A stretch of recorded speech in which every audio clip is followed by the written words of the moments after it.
Oi, seja muito bem-vindo ao meu podcast Doses Diárias de Autoterapia.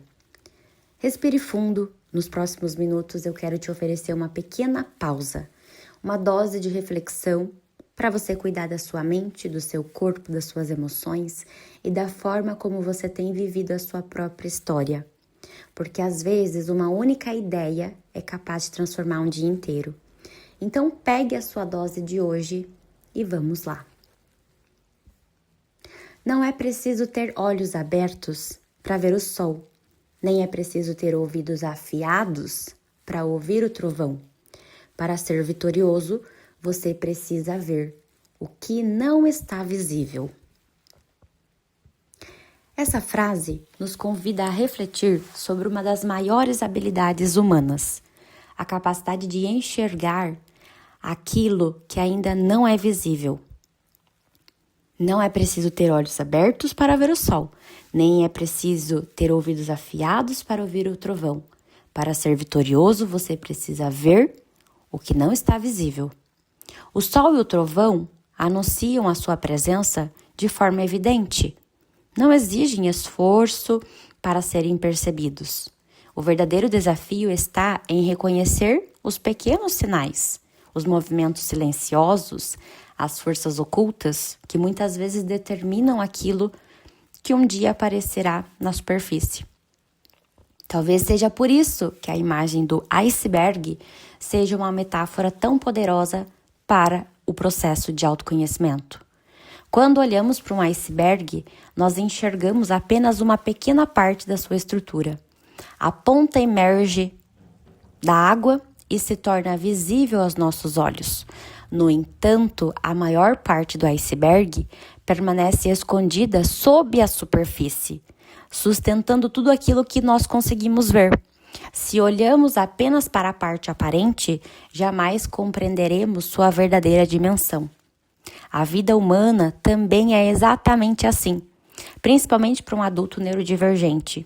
Aquilo que o mundo enxerga é apenas a ponta do iceberg. As pessoas veem a ansiedade, a procrastinação, a dificuldade de concentração, a exaustão, o perfeccionismo, a sobrecarga, as crises desregulatórias, as dificuldades sociais, a impulsividade, a necessidade de isolamento ou as oscilações emocionais. Elas enxergam comportamentos, sintomas, consequências, mas raramente conseguem perceber aquilo que está abaixo da linha da água. Sob a superfície, existem histórias inteiras que permanecem invisíveis. Existem anos de adaptação, existem tentativas de pertencimento, existem experiências de rejeição, críticas de incompreensão. Existem necessidades emocionais não atendidas. Existem traumas, percas, violência. Existem esforços silenciosos para realizar tarefas que parecem simples para as outras pessoas. Existem estratégias de sobrevivência construídas desde a infância. Existe uma criança que tentou se encaixar, um adolescente que aprendeu a esconder as suas diferenças. E um adulto que muitas vezes continua acreditando que há algo de errado consigo.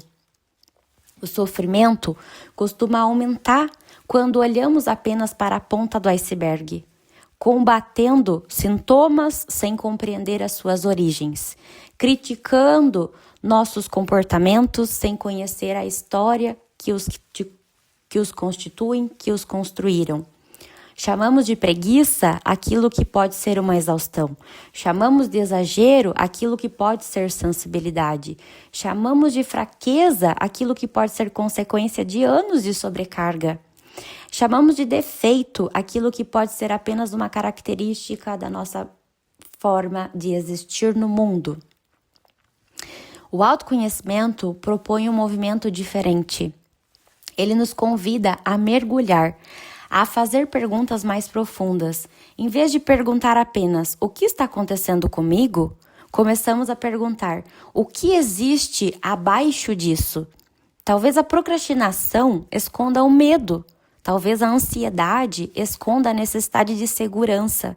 Talvez a raiva esconda injustiças acumuladas. Talvez o perfeccionismo esconda o desejo de ser aceito. Talvez o isolamento esconda experiências repetidas de rejeição. Talvez a exaustão esconda anos de mascaramento e esforços invisíveis. Existe um aspecto muito interessante na natureza dos icebergs. A parte invisível é justamente aquela que sustenta a parte visível. Da mesma forma, aquilo que carregamos internamente sustenta nossas escolhas, nossos comportamentos, nossos relacionamentos e nossa forma de enfrentar a vida. As emoções não sustentadas por necessidades, as emoções são sustentadas por necessidades. As necessidades são sustentadas por experiências. As experiências são sustentadas pelas histórias que vivemos. Aquilo que está oculto frequentemente explica aquilo que aparece. Talvez seja isso que esse autor está nos ensinando. A verdadeira sabedoria não está apenas em reagir ao que é evidente, está em desenvolver a capacidade de perceber aquilo que ainda não pode ser visto, enxergar processos antes dos seus resultados, perceber causas antes das consequências, compreender raízes antes de julgar frutos. Para muitos adultos neurodivergentes, existe ainda uma reflexão especialmente importante. Durante muito tempo, talvez tenham acreditado que eram apenas aquilo que parecia na superfície. Os seus sintomas, os seus diagnósticos, as suas dificuldades, as suas limitações, os seus fracassos, as suas crises, os seus prejuízos. Mas a ponta do iceberg nunca conta a história inteira. Abaixo da superfície, também existem potencialidades invisíveis. Existe criatividade, existe curiosidade, existe capacidade de concentração profunda, existe senso de justiça, existe sensibilidade, existe perseverança, existe inteligência, existe coragem, existe adaptação, existe uma enorme capacidade de reconstrução e regeneração. Existe uma história de sobrevivência que poucas pessoas conheceram. Talvez a maior proposta de autoconhecimento seja justamente aprender a enxergar aquilo que permanece escondido, ver necessidades onde antes havia culpa, ver estratégias de sobrevivência onde antes havia defeitos, ver humanidade onde antes havia julgamentos, ver potencial onde antes havia apenas sofrimento. Porque aquilo que o mundo vê em você é apenas uma ponta do iceberg. Aquilo que você mesmo acredita sobre si também pode ser apenas uma pequena parte da história. A verdadeira jornada da autoterapia talvez seja esse mergulho cuidadoso em direção das próprias profundezas. Não para encontrar mais problemas, mas para descobrir que existe muito mais sustentando a sua existência do que as dificuldades que aparecem na superfície. E talvez a maior vitória da vida seja exatamente esta: aprender a enxergar o invisível, acolhê-lo, compreender que aquilo que ninguém vê também faz parte da beleza e da força de quem você é. Essa foi uma pequena dose de autoterapia, porque uma reflexão pode abrir uma porta, mas é a prática diária que transforma uma vida. Se você quer continuar essa jornada comigo, te espero na próxima dose.